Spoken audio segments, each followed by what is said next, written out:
C'était il y a 2 semaines déjà. Emmanuel Macron annonçait le début d'un nouveau confinement national, nouveau coup de tonnerre pour l'économie en général, pour la télévision en particulier. Où en sont les chaînes aujourd'hui? Comment sont-elles organisées? Quels sont les programmes qui profitent de ces circonstances exceptionnelles? Et quels sont ceux qui en souffrent? Et quid de la publicité? Pour répondre à ces questions, notre invité Benoît d'Aragon, bonjour.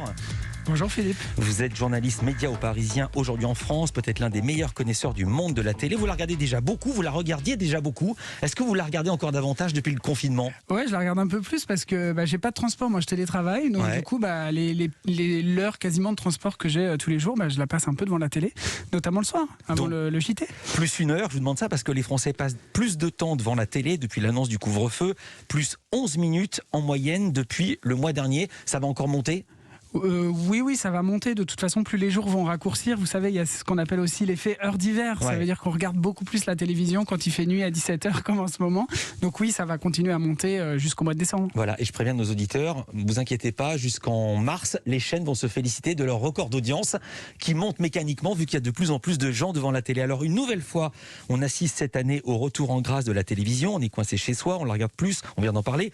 Mais ce n'est pas la seule raison. C'est ce que nous explique la sémiologue des médias, Marie-France Chamba-Houillon. Moi, ce qui me paraît important et qui explique le succès, en tout cas, ou le retour en grâce de la télévision, c'est qu'on s'est rendu compte que ce média permettait, alors même que la société se trouvait un petit peu dépourvue de rythme lors du premier confinement, permettait justement de resynchroniser, je dirais, un collectif, permettait de créer des repères pour que le tous ensemble puisse exister, non pas spatialement, puisque effectivement on ne peut plus se retrouver, mais en tout cas le tous ensemble puisse se retrouver décliné sur un plan, on va dire, temporel. Et je pense que la télévision est en ce sens un média structurant parce qu'elle donne des rendez-vous et donc elle ponctue, elle rythme les journées. Marie-France Chamba-Houillon avec Louise Bernard. C'est parce que la télévision est structurante qu'elle fonctionne bien en ce moment, Benoît d'Aragon? Oui, on est confiné devant notre télévision, on n'a pas beaucoup d'interaction sociale, donc la télé, elle y contribue.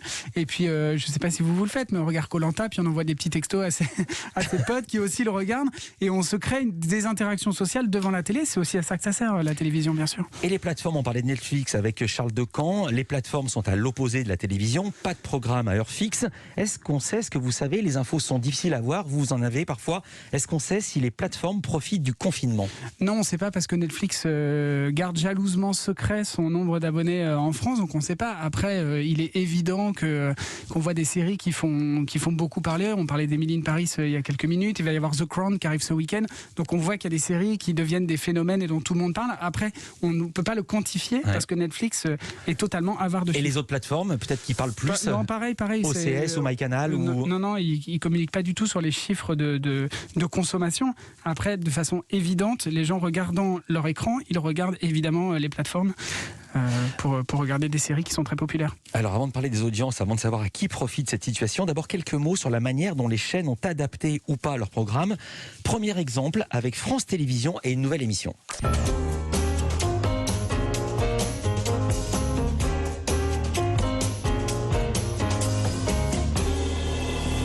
Bonsoir, bienvenue dans 6 à la maison, l'émission éphémère et culturelle du confinement. Salut Patrick. Bonsoir Babette. Oui, la jeunesse est éphémère, la vie est éphémère, ce confinement est éphémère. On l'espère. Mais nous sommes là pour que les idées et la culture ne soient pas confinées.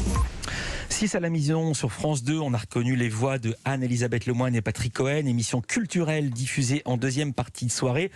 Il nous avait raconté ici, Patrick, quand et comment l'émission avait été créée.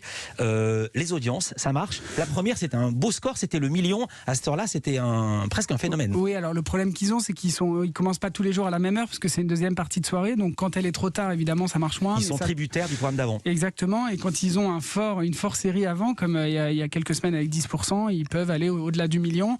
Mais ça tourne, à peu près autour de ce chiffre-là. C'était une émission éphémère qui a été créée au moment du couvre-feu. Et ils sont toujours à l'antenne. Jusqu'à quand? Ça va peut-être dépendre de ce que va annoncer Jean Castex ce soir, mais probablement jusqu'à la fin de l'année. Il n'y a pas eu beaucoup de déprogrammation en télé, en fait.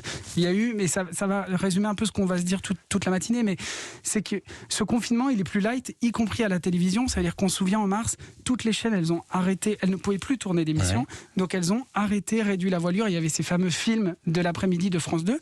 Là, tout continue quasiment comme avant, parce que les chaînes ont le droit de tourner. Nagui tourne, The Voice tourne, on va en parler tout à l'heure. Et donc du coup, il n'y a pas beaucoup de déprogrammation, il y a un peu plus de films, parce que France Télévisions a proposé une case ciné tous les soirs sur ces différentes chaînes. Donc voilà, c'est vrai que Anne-Elisabeth Lemoine et Patrick Cohen, c'est une des rares émissions nouvelles créées pendant ce deuxième confinement. Justement, vous en parlez, donner plus de place à la culture et notamment au cinéma. France Télévisions l'a fait dès l'annonce du couvre-feu le mois dernier, bande-annonce. Tous les soirs,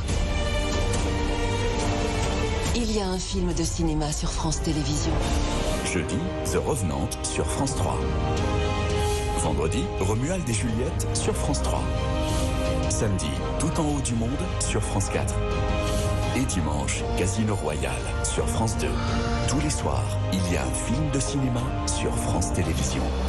On est dans l'actu, c'est la bande-annonce de cette semaine. Donc le jeudi dont il parle, c'est ce soir. Est-ce que ça marche? On a vu qu'ils ont rediffusé, Charles Decamp nous l'a dit, ils ont rediffusé La 7e compagnie ou Clair de Lune, je crois, si je me souviens bien.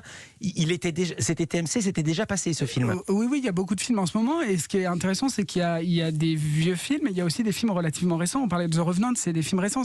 Alors qu'on se souvient, pendant le confinement, la case de 14h, le film de 14h qu'on était nombreux à regarder, c'était beaucoup de comédies des années 70. Là, on est sur du cinéma récent. Donc oui, ça marche. Après, c'est toujours la même chose selon les castings, selon la concurrence, mais c'est un rendez-vous qui est assez apprécié.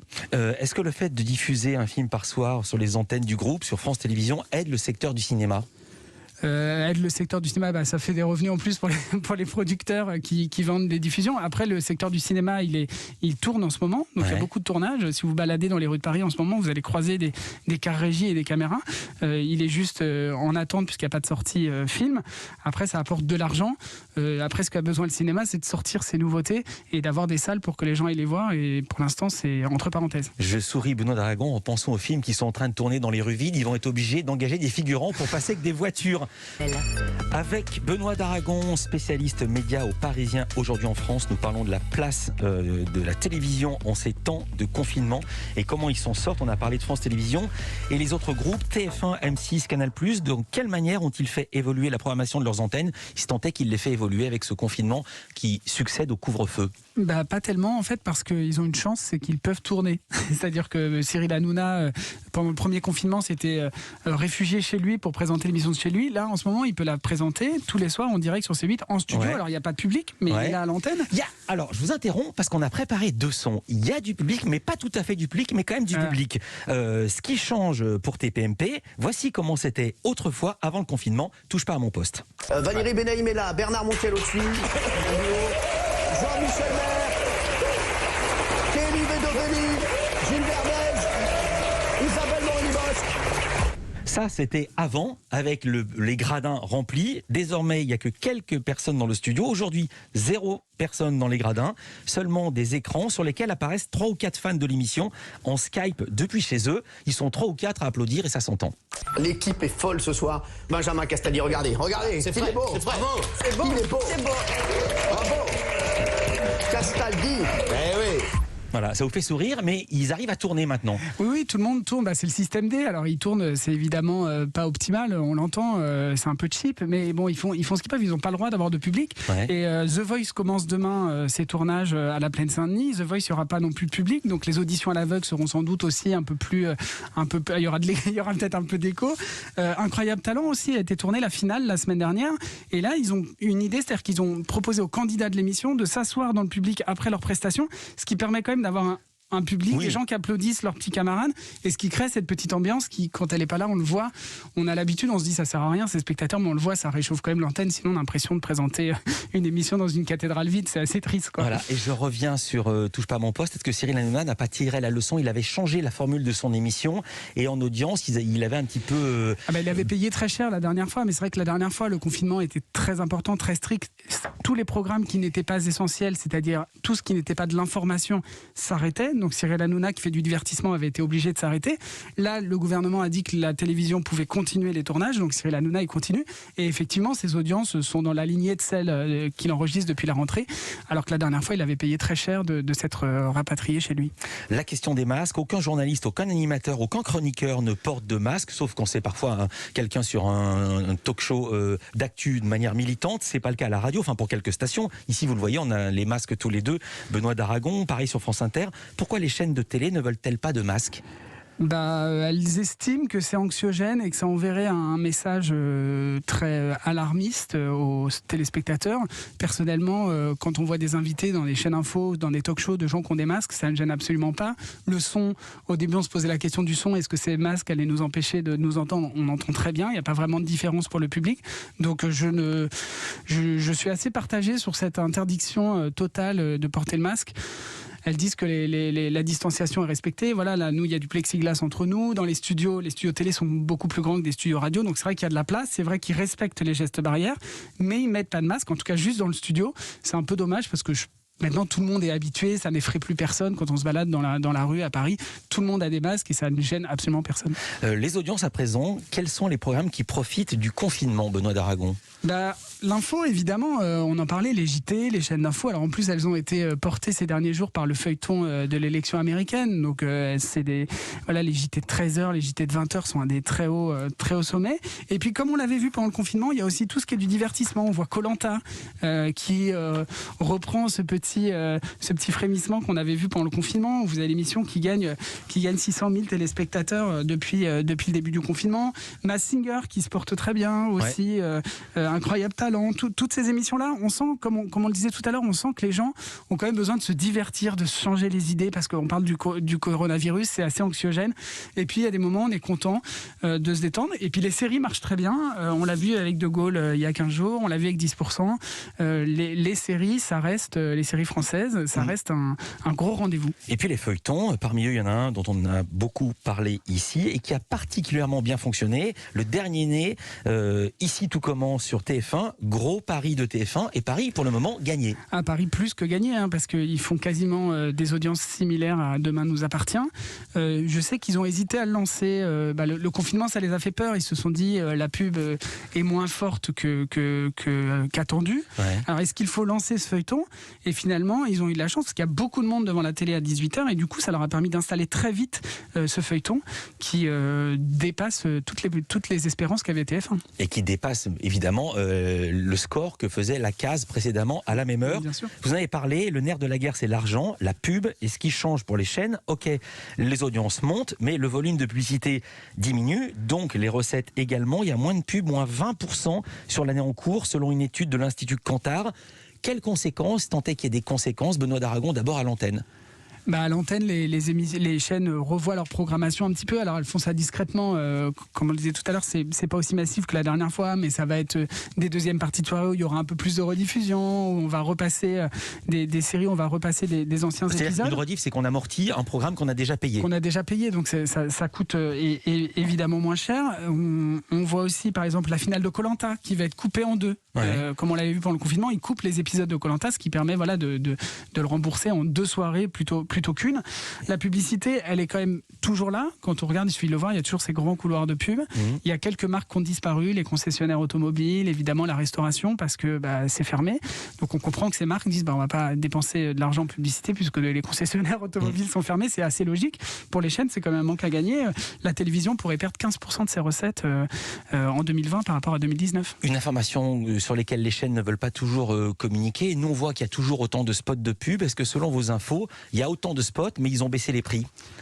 J'ai pas le détail parce que les chaînes sont pas très bavardes. Je sais, mais je comptais sur vous.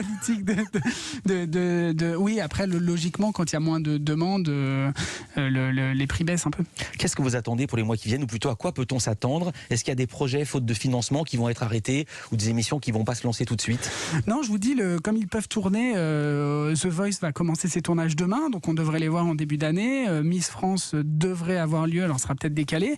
Elle était décalée d'une semaine, Miss France. Elle était décalée d'une semaine. Donc normalement, tout ce qu'on attend devrait voir le jour, en espérant que ça dure pas trop longtemps et qu'on puisse tous reprendre une activité normale. Ils ont déjà lancé depuis une semaine les films de Noël.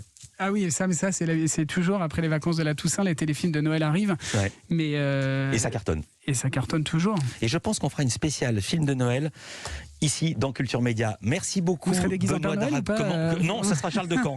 Non, Charles de Camp m'a promis qu'il allait venir avec son pull de Noël. Merci beaucoup Benoît d'Aragon, je rappelle spécialiste média au Parisien aujourd'hui en France. Merci d'avoir été avec nous pour commenter cette actualité média. À bientôt.